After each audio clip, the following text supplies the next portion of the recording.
This video is going to go through a factoring method that we call guessing and checking.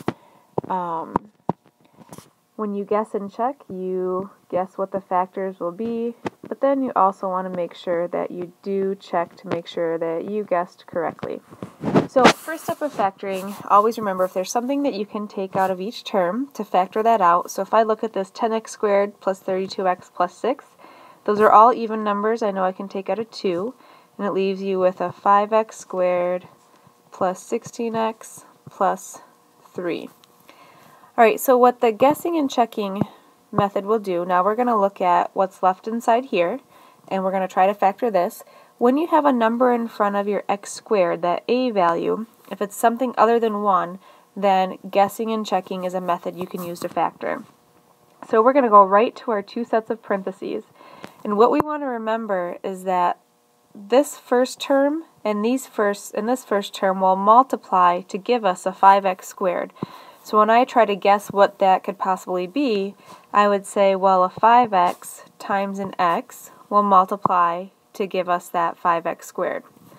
The other thing I know is that the second term in each parentheses down here will multiply to give us that last term.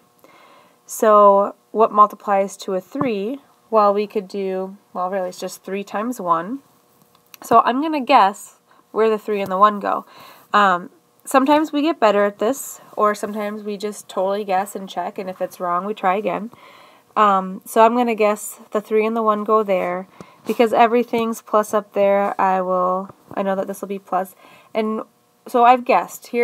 I'm guessing this is how it factors. Now comes the check piece of it. Alright, so I gotta tell you, I just had to pause the video and I have no idea what I was saying before I paused the video because that was about 5 minutes ago. But looking back, I can see we're about to check our answer. So we check using FOIL. We know we'll check 5x times x. We have 5x squared. So we knew that that would give us the first term.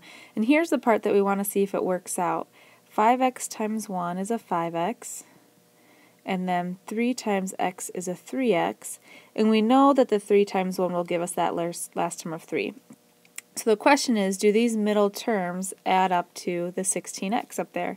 And 5x plus 3x is 8x, so it did not work. I guessed, I checked, in my check I could see that I had the wrong answer, so I have to guess again. If you're going to guess and not check, then, just don't even do that. I have found that students like to guess and then they check, but in reality they're really not that great of guessers, and so then they end up getting answers wrong from factoring. So instead of having the 3 here and the 1 here, what you can do is you can try to switch places and say, well, what if we did 5x plus 1 and then the x plus 3? So all I did was I switched the 1 and the 3. And now we're going to check. If you FOIL, you get 5x squared. And then 5x times 3 is 15x, and 1 times x is a 1x. So already right there, I can see we're going to get our 16x that I'm looking for. So this is the correct way to factor. So our final answer will be, we'll have that 5x plus 1, and then the x plus 3. And then don't forget, anything you factored out in the beginning does have to show up in your final answer, so I know that we'll have a 2 there.